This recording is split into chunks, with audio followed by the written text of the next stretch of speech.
സാധാരണ അവധിയുള്ള ദിവസങ്ങളിൽ ഞങ്ങളുടെ ബ്രേക്ക്ഫാസ്റ്റ് ഇടിയപ്പം മുട്ടക്കറിയാണേ. ഇന്ന് ഞാനതങ്ങ് വീശപ്പം ആക്കി കേട്ടോ.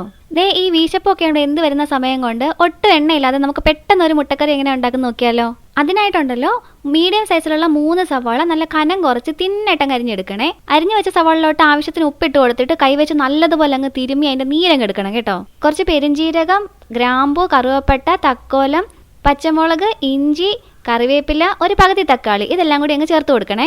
പിന്നെ മഞ്ഞപ്പൊടി, മുളക് പൊടി, മല്ലിപ്പൊടി, കുറച്ച് കുരുമുളക് പൊടി, ശകലം ചിക്കൻ മസാല ഇതും കൂടി ചേർത്തിട്ട് നന്നായിട്ടൊന്ന് മൂപ്പിച്ചെടുക്കണം കേട്ടോ, ചെറിയ തീയിൽ വെച്ചിട്ട്. പിന്നെ അത് നെകക്കെ കുറച്ച് വെള്ളം കൂടി ഒഴിച്ച് കൊടുത്തിട്ട് ഒരു 5-6 വിസിലൊന്ന് വേവിച്ചെടുക്കണം. ഇനി ഇതിലേക്ക് പുഴുങ്ങിയ മുട്ട കൂടി ചേർത്ത് കൊടുത്ത് നന്നായിട്ടൊന്ന് തിളപ്പിച്ചെടുക്കണം. ഇനി നമുക്ക് ആവശ്യത്തിന് കുറുക്കി വരുമ്പോഴേക്കും നമുക്കതങ്ങ് ഓഫ് ചെയ്യാം. പിന്നെ ഓപ്ഷണലായിട്ട് വേണമെന്നുണ്ടെങ്കിൽ കുറച്ച് തേങ്ങാപ്പാൽ ഒഴിച്ച് കൊടുക്കാം. തേങ്ങാപ്പാൽ ഒഴിച്ചാൽ കുറച്ചും കൂടെ നല്ല ടേസ്റ്റ് ആയിരിക്കും, അത്രേ ഉള്ളൂ. പിന്നെ കുറച്ച് പച്ചക്കറിവേപ്പിലയും കൂടി ഇട്ടിട്ട് നന്നായിട്ടൊന്ന് ഇളക്കി എടുത്താൽ മതി.